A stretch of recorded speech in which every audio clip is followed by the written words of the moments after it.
In the heart of Los Angeles, the Cecil Hotel stands as a monument to the city's forgotten tragedies.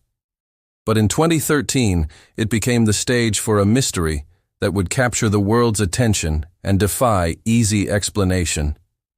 This is the story of Elisa Lam, but not the one you already know. We're going beyond the official reports to explore the unsettling questions, the overlooked details, and the radical possibilities that the mainstream narrative left behind. It began as a routine missing person case. Elisa Lam, a 21-year-old Canadian student, vanished from the Cecil Hotel. Weeks later, her body was discovered in a water tank on the hotel's roof.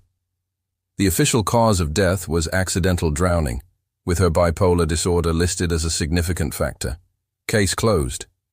But for those who looked closer, the case was anything but closed. It was just beginning. The key piece of evidence that turned this story into a global obsession was the elevator footage.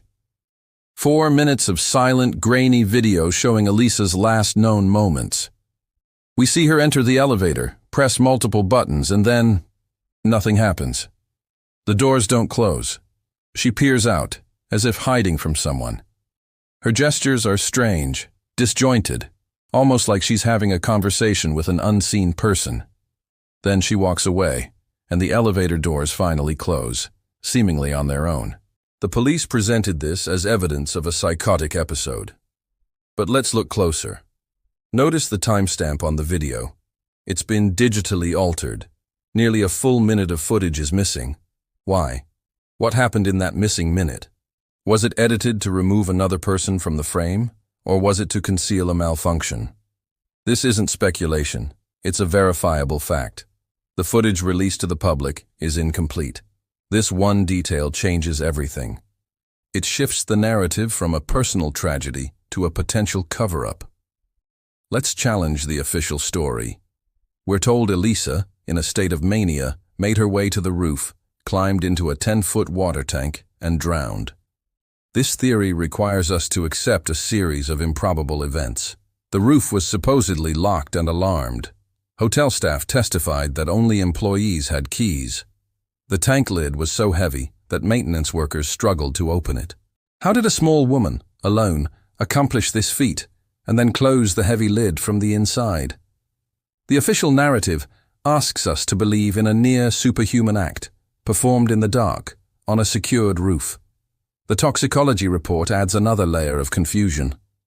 While Elisa had taken her prescribed medication, she hadn't taken the full dosage. Crucially, no illicit drugs or alcohol were found in her system. This contradicts the theory of a wild, drug-fueled hallucination. Her behavior wasn't necessarily irrational. It was a reaction to something. But what? Or who? This is where we must start thinking unconventionally. Let's propose our first hypothesis, moving beyond the simple accident theory. What if Elisa wasn't running from a hallucination, but from a real person? Someone with access to the hotel's restricted areas. The elevator footage then becomes a scene of desperate evasion. She's trying to use the elevator to escape, but someone is holding the doors open, either by repeatedly pressing the door hold button or by controlling the elevator externally. Her strange hand gestures could be a frantic attempt to signal for help, or even a coded message. Think about it. The Cecil Hotel has a dark history, and its downtown location in Skid Row made it a transient hub. What if she encountered someone inside the hotel, an employee, or a long-term resident with unofficial access, who pursued her? She flees to the roof, the only escape route she can find. The pursuit ends at the water tank. In this scenario, her death is not an accident. It's the result of a confrontation. The missing minute of footage becomes the key to concealing the identity of a second person. This isn't a ghost story. It's a plausible crime that was conveniently dismissed. Now let's get deeper, into a realm the official investigation never touched. Shortly after Elisa's disappearance, there was a severe outbreak of tuberculosis in the Skid Row area near the Cecil Hotel. The timing is an eerie coincidence. What's even stranger is the name of the test used to detect this particular strain of tuberculosis, the Lam-Elisa test. That's Lam-Elisa, the exact name of the victim. Is this just a mind-bending coincidence? Perhaps.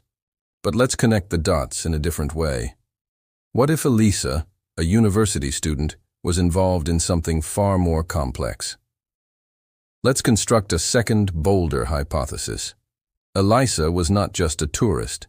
She was a courier, or an unwitting participant, in a clandestine operation involving biological research or data. Her university, the University of British Columbia, has prominent research facilities.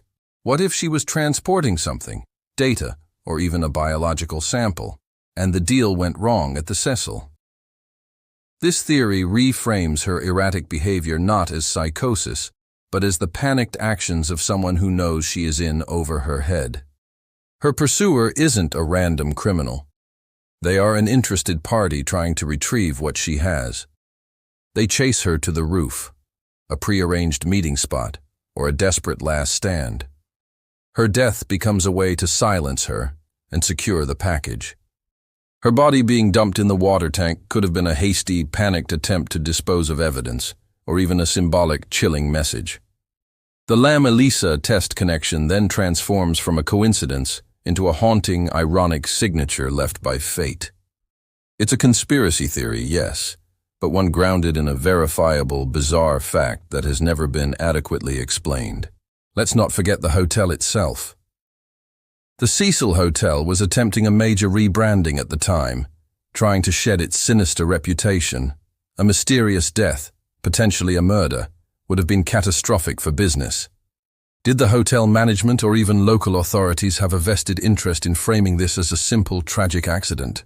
The incomplete video, the questionable access to the roof, the dismissal of conflicting evidence.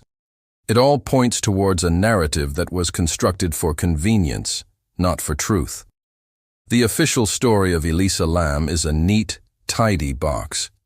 It tells us a mentally unwell girl had a tragic accident, but the evidence doesn't fit neatly in that box. The missing minute of video, the impossibly heavy tank lid, the lack of drugs in her system, and the chilling coincidence of the Lam-Elisa test. These are loose threads that, when pulled, unravel the entire official narrative. We may never know for certain what happened on that roof. But by challenging the accepted story and exploring these darker, more complex possibilities, we get closer to a different kind of truth. The truth that Elisa Lam's death is more than just a tragedy. It's an unsolved mystery that points to disturbing gaps in the story we were told. It forces us to ask, what else was hidden on the dark floors of the Cecil Hotel? Thank you for joining me on this deep dive. This case is a powerful reminder to always question the official story and to look for the details hidden in plain sight. What do you think happened to Elisa Lam? Let me know your theories in the comments. If you found this investigation thought-provoking, please like this video and subscribe for more deep dives into the world's greatest unsolved mysteries. Stay curious